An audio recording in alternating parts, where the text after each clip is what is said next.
አንደበቷ የጣፈጠ ልቅም ያለች እንዳለላት ደካማ ሆነብን ቃል መንገዷ ሁሉ ያማረ እኮ ነው፣ ውበት እኮ ነው። ብትከተላት እኮ ወስዳ ከህይወት እንጀራ የምታደርስ ብትከተላት ወደ ትንሣኤ የምታደርስ ልጇ መርታም እስቲ ኮከቡን እየተከተልክ ማርያም ወዳለችበት ሂድ። ያንን እውነተኛ ፀሐይ እኮ ታቅፈው ነው የምታገኘው። በድቅድቁ ጨለማ በሌሊት ታቅፈው ነው የሚገኘው። ወደ ድንግል ማርያም በእውነት እንገራችሁ እኔ ድንግል ማርያም ወዳለችበት የሚመሩኝ እግሮች ያማሩ ናቸው። ድንግል ማርያም ወዳለችበት የሚጠቁሙኝ ጣቶች የተባረኩ ናቸው። ስለ ማርያም የሚነግሩኝ አንደበቶች የጻፉ ጣቶች የነ አባ ጊዮርጊስ የነ ቅዱስ ኤፍሬም አንደበቶች ብሩካን ናቸው። ልኩበት ሂጂ፣ በወጣውበት ውጭ፣ ባደርኩበት እደሪ፣ ቀኝ እጅሽን በላይ ላይ አሳድሪብኝ፣ ጫኝብኝ ይላል። ወይ ጉድ! እንዲሁ እነዚያን እጆች አግኝቻቸው እውነቴን ነው ማምላክ እሳትን የታቀፈ እጅ እኮ ነው። ታቅፋል የመጣችው እኮ መድኃኒት ነው። የሞት ፍሬ ይዛ እንዳይሆን አልመጣችው። እጇ መድኃኒትን የታቀፈ ነው። መድኃኒትን የታቀፈ እጅ ይገርማል እኮ። ሲርብህ እኮ ቁራሽ እንጀራ ይዘው የሚመጡ እጆችን እንዴት ተወዳቸዋለህ? መብረቅን የታቀፉ እነዚያ እጆች ምን ነው ባገኘናቸው። ድንግል ማርያም በደንብ አስቡት እስኪ። በደንብ ማሰብ ያለብን እሱ ነው። ዓለማትን ሁሉ የያዘ እግዚአብሔር በማህፀኗ የዕለት ጽንስ ሆነ። እንዴት ቻለችው? የሚመልስ ሰው አለ? የለም። ይህንም እናደንቃለን። ህሊናችን መርምሮ ስለማይዘልቃት የማይመረመረውን እግዚአብሔርን ሰበከችልን ማለት ነው። ኪሩቤል ዙፋኑን ይሸከማሉ። ድንግል ማርያም ግን ማህፀኗ ይዘዋለች። ማህፀኗ ከያዘችው ዓለማትን ይዞ እሱ እንደገና ደግሞ በእናቱ ማህፀን ሳለ እሷ ደግሞ ዓለማትን የያዘውን ጌታ በማህፀኗ ከያዘች ሰማይና ምድር ወስነዋት ከሰማይና ምድር በላይ የሰፋውን እግዚአብሔርን ከያዘች ምን እንበላትም? ስለዚህ ይህ ተመርምሮ ስለማያልቅ ምን እንላታለን? የመንፈስ ቅዱስ ምሳሌ ትምህርተ መንፈስ ቅዱስ ነው። የእመቤታችን የቅድስት ድንግል ማርያም ማንነት የመጀመሪያው ፊደል ነው።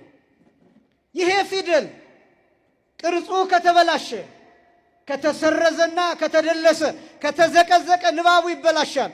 የነገረ ማርያም ትምህርት የተዛባ ከሆነ የነገረ ክርስቶስ ትምህርት የተዛባ ይሆናል። ምክንያቱም ክርስቶስ ከእመቤታችን ተገኝቷል በስጋ።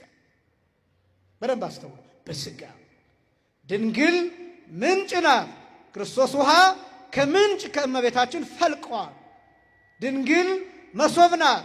እንጀራ ክርስቶስ፣ ህብስት ክርስቶስ፣ ዳቦ ክርስቶስ ከመሶብ ከእመቤታችን ተገኝቷል። መሶቡ የተበላሸ ከሆነ እንጀራው የተበላሸ ይሆናል።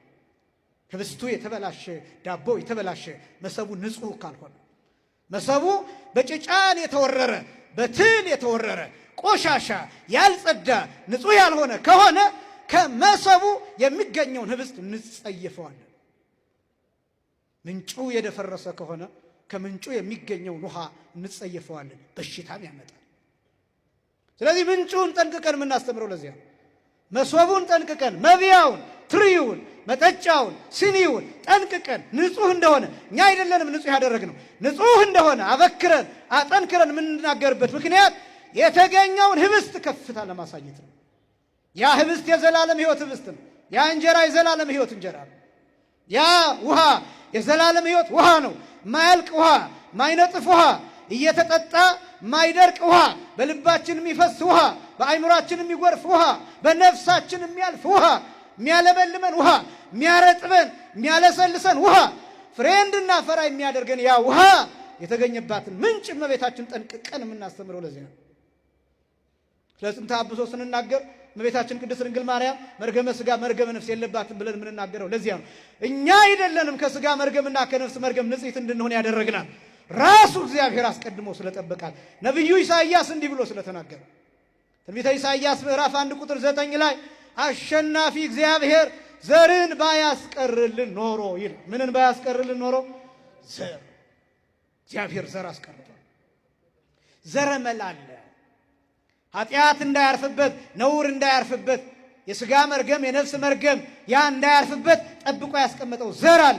ይሄን ያደረገው እግዚአብሔር። ልብሷን እስቲ ተመልከቱ። ልብሷን ተመልከቱ። አያችሁ? ቀለሙ ምንድን ነው? አረ ንገሩኝ።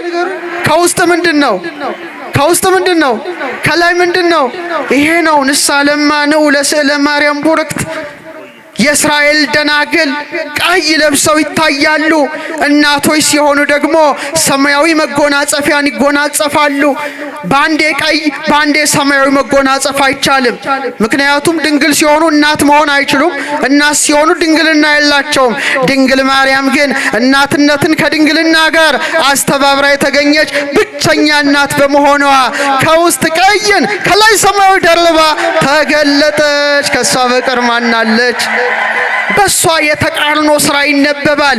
የተቃርኖ ስራ ይተረጎማል። ሲተረጎም ግን በበጎ ብቻ ዓለም ከተፈጠረ ጀምሮ ይላል ኤፍሬም ሶርያዊ፣ እናት ሆና ድንግል ሆና እናት የምትሆን አለች? የለችም። የምን የተፈጥሮ ሕግ ይከለክላታል። በድንግል ማርያም ላይ ግን አለ ተፈጥሮ አልሰራችም።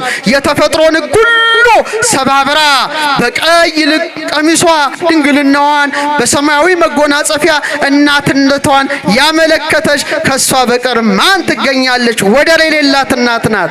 ወደር የሌላት ውብ እናት